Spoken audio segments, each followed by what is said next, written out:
مصلی و مسلما۔ دوستو، بعض احباب کے ذہنوں میں اشکال ہوتا ہے کہ دین اسلام میں عقل کی کیا حیثیت ہے اور کیا احکام شریعت کو عقل کے ذریعے پرکھے جا سکتے ہیں یا نہیں پرکھے جا سکتے۔ تو اس حوالے سے چند دروس ہدیہ ناظرین کیے جاتے ہیں۔ تمام دوستوں سے التماس ہے کہ وہ ان دروس کو خود بھی سن لیں اور دوسروں تک بھی پہنچائیں۔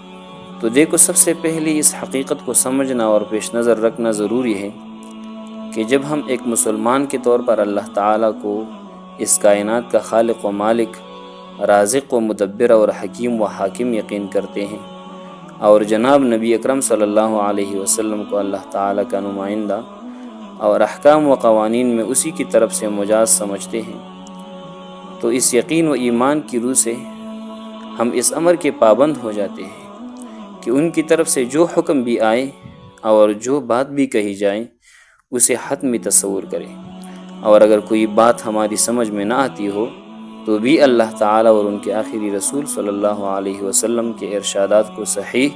اور برحق مانتے ہوئے سمجھ میں نہ آنے کو اپنی عقل کی کوتاہی پر محمول کریں۔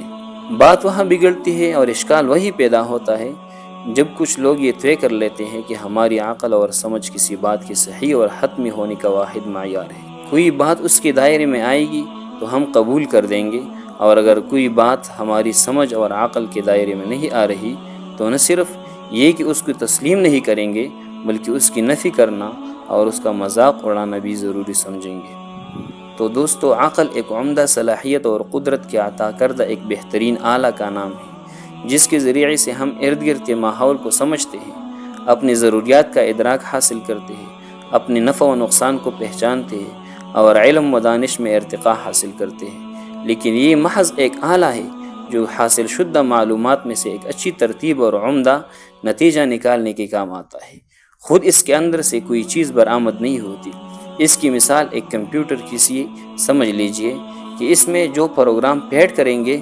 وہ اس کے دائرے میں کام کرے گا، اپنی طرف سے کسی پروگرام کا اضافہ نہیں کرے گا۔ آپ اسے جو پروگرام مہیا کریں گے اسی کے مطابق اس سے کام لے سکیں گے، اور اگر آپ چاہیں کہ پیڈ کیے ہوئے پروگرام سے ہٹ کر کمپیوٹر اپنی طرف سے بھی آپ کو کچھ دے تو کوئی عمدہ سے عمدہ کمپیوٹر بھی ایسا نہیں کر سکے گا۔ اسی طرح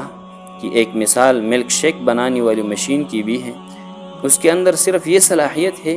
کہ جو کچھ اس میں ڈالا جائے اسے مکس کر کے آپ کو ان چیزوں کا جوس پیش کر دے، اپنی طرف سے کوئی چیز وہ اس میں شامل نہیں کرے گا۔ آپ نے جتنی چیز اس میں ڈالی ہے اور جس مقدار میں ڈالی ہے وہ ان کے مطابق آپ کو نتیجہ دے گا، اور اگر آپ کی خواہش ہو کہ وہ اپنی طرف سے بھی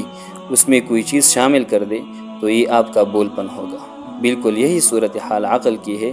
وہ ایک عمدہ صلاحیت اور بہترین آلہ ہے۔ اس کو جو معلومات، مشاہدات، مدرکات اور محسوسات فراہم ہوں گی وہ ان کے مطابق نتائج فراہم کرے گی۔ معلومات و مشاہدات کا دائرہ محدود ہوگا تو نتیجہ بھی محدود ہوگا، اور جو معلومات و مشاہدات اور محسوسات و مدرکات کا دائرہ وسیع ہوتا جائے گا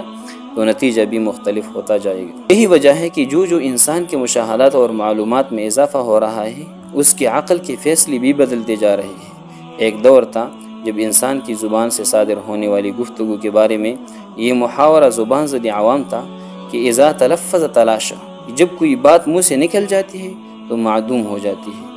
اس کا وجود باقی نہیں رہتا۔ اور اسی وجہ سے عقل کی بنیاد پر ہر بات کا فیصلہ کرنے والے حضرات مسلمانوں کی اس عقیدہ پر معترض ہوا کرتے تھے کہ قیامت کے روز انسان کی باتوں کا بھی حساب ہوگا اور اقوال کو بھی میزان پر تولا جائے گا۔ وہ یہ کہتے تھے کہ جب ایک چیز کا وجود ہی باقی نہیں رہا اور وہ فضا میں تحلیل ہو گئی ہے تو اس کا وزن کیسے باقی ہوگا، اور وزن کے لیے وہ قابو میں کیسے آئے گی۔ ان کی اس اعتراض کا درست یا غلط ہونا اپنی جگہ پر، مگر یہ اس دور کی معقولات و مشاہدات کی بنیاد پر جب انسانی مشاہدے کی روح سے الفاظ منہ سے نکل کر معدوم ہو جایا کرتے تھے، لیکن اب تو منہ سے نکلتی ہی ایک لفظ ریکارڈ ہو جاتا ہے، محفوظ ہو جاتا ہے اور کسی بھی وقت دوبارہ سنا جا سکتا ہے۔ جس طرح آپ میری ریکارڈ شدہ آواز کو سنتے ہیں، اس طرح انسان کے اعمال کی بات ہے کہ جب یہ ریکارڈ میں نہیں آتے تھے تو یہی سمجھا جاتا تھا کہ اس انسان سے کوئی عمل صادر ہو کر فضا میں تحلیل ہو گیا ہے، اور اسے دوبارہ وجود میں لانا مشاہدے سے مطابقت نہیں رکھتا، اس لیے قرآن کریم کے اس ارشاد پر بھی اعتراض ہوتا تھا کہ انسان قیامت کے روز اپنے اعمال کو دیکھے گا، لیکن اب انسان کے قول کے ساتھ ساتھ اس کا ہر عمل بھی ریکارڈ میں آ جاتا ہے، محفوظ ہو جاتا ہے، اور اسے کسی بھی وقت دوبارہ دیکھا جا سکتا۔ اس مثال سے میں یہ نکتہ اپنے سامعین کے ذہن میں لانا چاہتا ہوں کہ عقل کا کوئی فیصلہ بھی حتمی نہیں ہوتا۔ عقل کا ہر فیصلہ اس وقت تک اسے میسر آنے والی معلومات و مشاہدات کی روشنی میں ہوتا ہے، اور چونکہ معلومات و مشاہدات اور مدرکات و محسوسات میں وسعت و تنوع کا امکان ہر لمحہ میں موجود ہوتا ہے، اس لیے عقل کے ہر فیصلے میں تبدیلی اور تغیر کا امکان بھی ہر وقت موجود ہوتا ہے، اور عقل کی کسی فیصلے کو کسی وقت بھی آخری اور فائنل قرار نہیں دیا جا سکتا۔